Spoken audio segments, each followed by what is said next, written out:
Oh, just some quick housekeeping. Just as a reminder, this is being recorded. And I will be grabbing bits and pieces of stories and things like that, not just general chatter, but like the actual stories that may be told.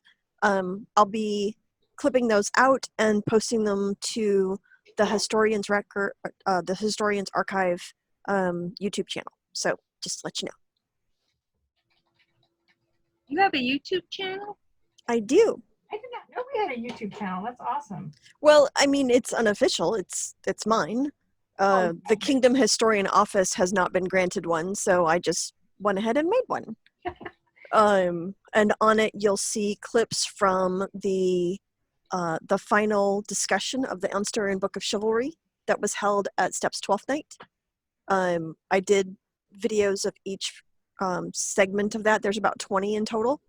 And then as I'm building instructional videos about the wiki, I'm posting them there as well. Tell me what the Book of Chivalry even is. I've heard references to it. Oh, so once upon a time there was but that's the story as I have gotten it from a historian's perspective. I have asked him to relay the story to me, but he has declined to do so. So the book itself has spread way beyond our borders. There are discussion groups talking about the Unstarian Book of Chivalry in other kingdoms. And there was a roundtable discussion being held. There was like 12 sessions. So the work itself has grown and therefore become a historical thing that should be documented.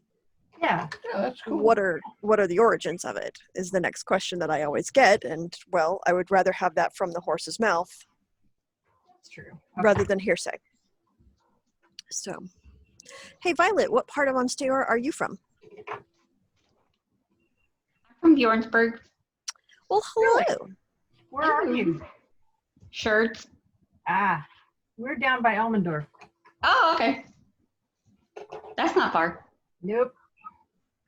Just I so went you to know, school at East Central, so. your camera is cutting you off right at the nose. There, now we can see your face. You're kind of doing this mysterious Kilroy thing.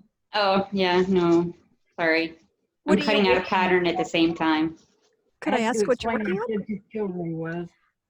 I'm trying to, let me see if I got the, where's the envelope?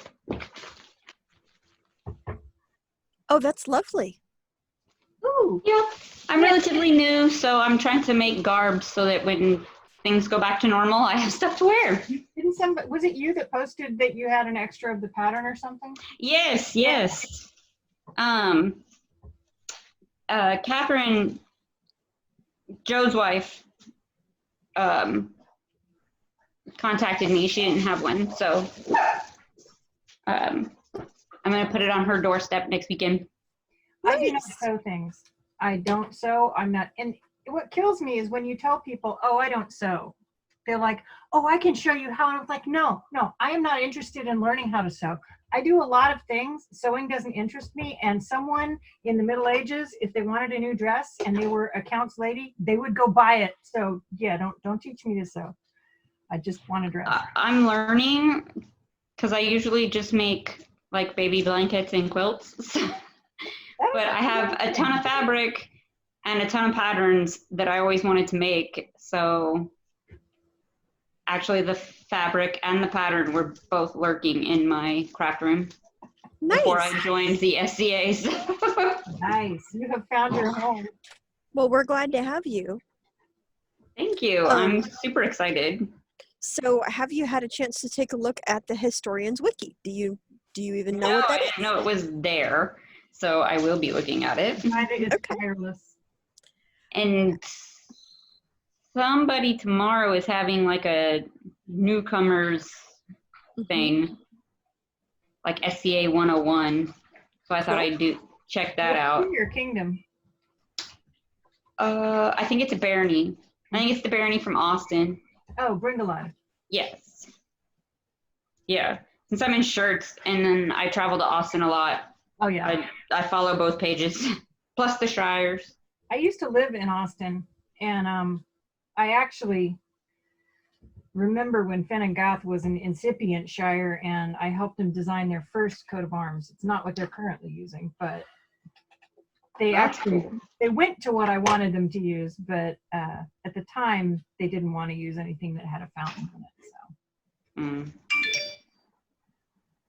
No, I got to go to feuding families and but that's it. That's all and a couple of populace in the parks, but then everything hit and I'm like, okay.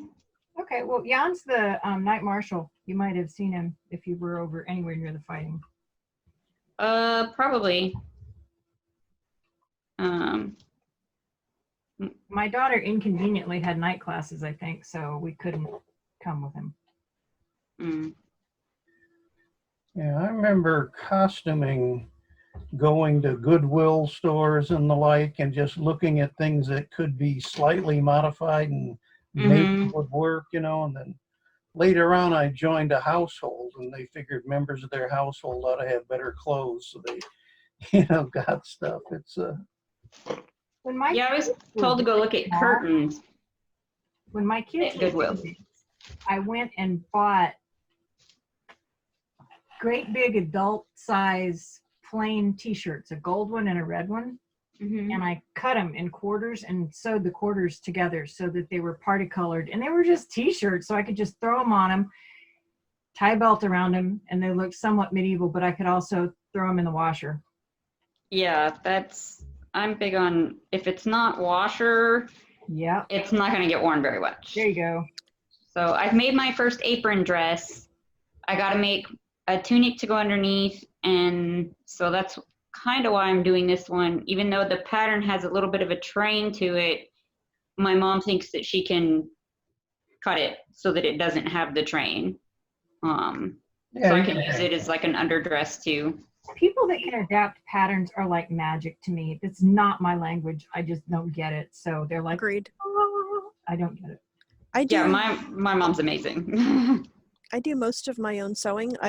I sewed everything that I'm wearing clothing wise, and I made all of the jewelry. But I do not enjoy the sewing process. It's largely a battle. It's work.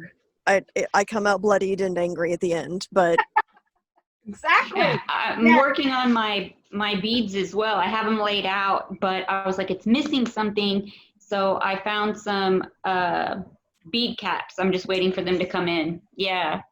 Oh, yeah, I saw your update. I am so impressed. thank you.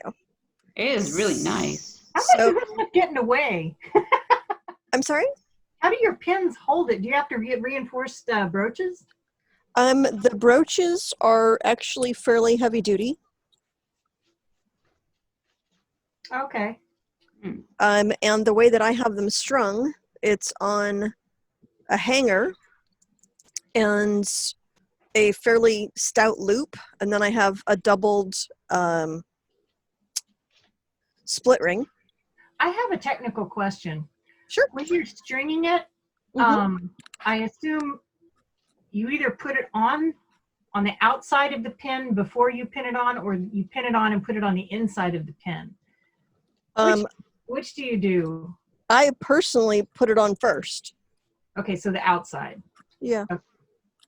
And that just lets it hang a little bit more smoothly. I wore your pink ones. We did one of those pass the cup things. We sent it in for Onsteora.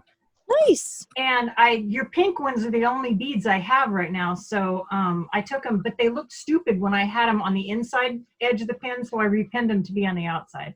And I just wondered what real people who wear that all the time do. I don't know if I'm a real person or not, but that's Okay. how I do it. These are not the brooches I usually wear with I'm very, very silly. I have different swags for different brooches. And this is not the swag I usually wear with this brooch and this dress, but I keep the equivalent of a closet full of shoes, you know. yeah, it's kind of like that. I just finished restringing them, so I wanted to wear them and show them off. So yeah.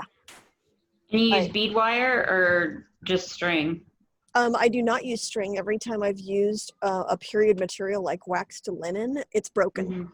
So I use a product called There's a reason they Beadalon. find all those beads and digs, you know.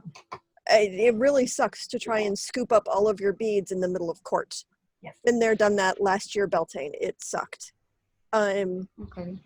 I use a product called a Beadalong stringing wire. It's a 47 strand beading wire.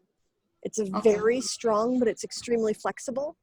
And then as I'm using the crimp beads to close it off, I glue them before I Okay. put on the bead cap. So it's doubly strong. It's crimped and it's glued. Okay. And that's how I do it. Okay. Oh wow, now I'm all lopsided. Oh well. Do you knot between beads? I do not, because it's a wire. Now, if I'm doing something that's really complicated and the beads are large, I will sometimes do a crimp bead on the wire and then slide the next bead over it to hide it. Just so that if it does break, it won't go everywhere. I was almost out of crimp beads, so I didn't do that on this particular one. So that was really bad on my part, and I should. Why didn't you say something? I could have sent you some. Because, you know. Well, I inherited when my mother took ill and my father was with her all the time, he took up jewelry making. Ah, And I inherited all of his jewelry stuff. So I still haven't found a place for all of it.